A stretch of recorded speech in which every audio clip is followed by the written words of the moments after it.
Pandagdag negosyo ngayong holidays, ibabahagi ko sa inyo ang bibingkang malagkit sa large pan. Tara, umpisahan na natin.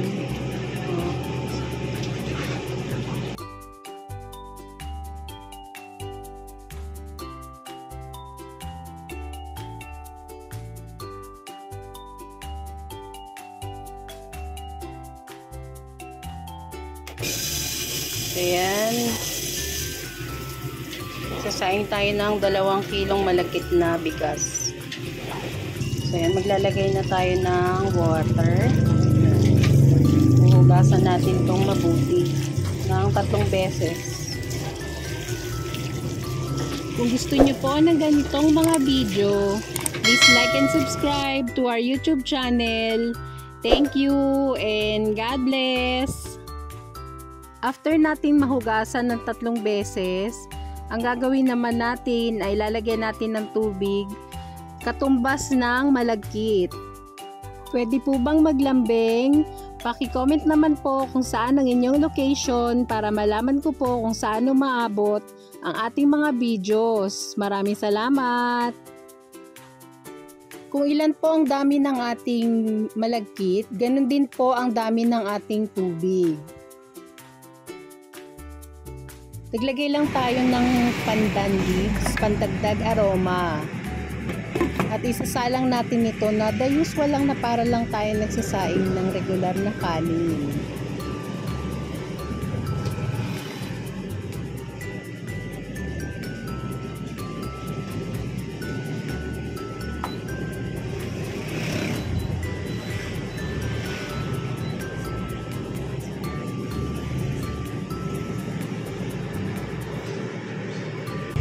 Kapag kumulo na po, papahinaan na natin ng ating cooker.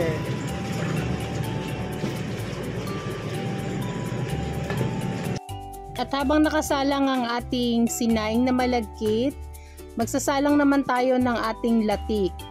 Bali ito ay 660 grams. Tutunawin muna natin ang ating sugar. Pwede po bang maglambing? Paki-comment naman po kung saan ang inyong location para malaman ko po kung saan umaabot ang ating mga videos. Maraming salamat! At kapag ganito na po ang ating sugar, maaari na natin ilagay ang ating kakang gata. Ito po yung purong gata ng niyog. Wala pong halong tubig. Paunti-unti nating nilalagay ang ating kakang gata at pinahinaan ko rin ng ating cooker. Ang measurement po ng ating kakang gata ay 4 cups.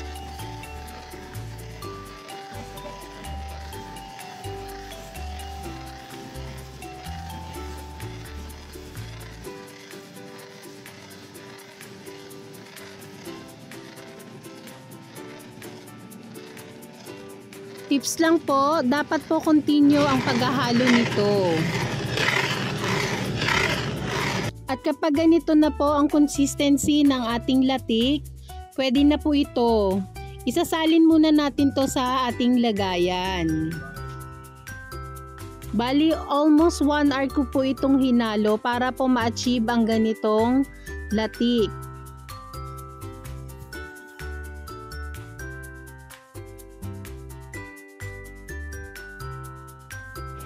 Sa kawali po na pinaglatikan natin, nasasalin natin yung ating malagkit na sinaing.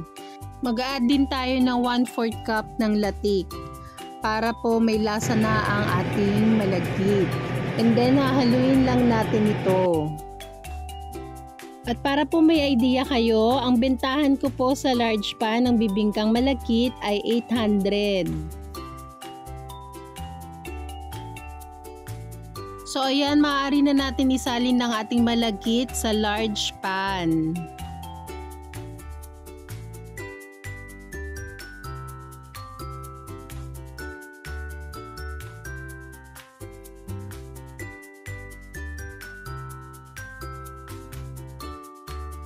At kapag nalagay na po natin lahat, ifa-flat naman natin ito.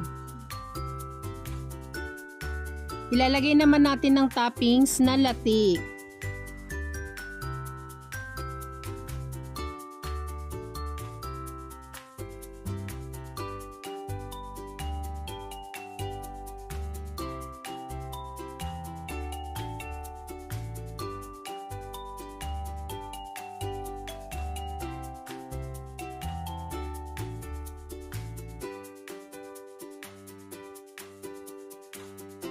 I-slice naman po natin ito.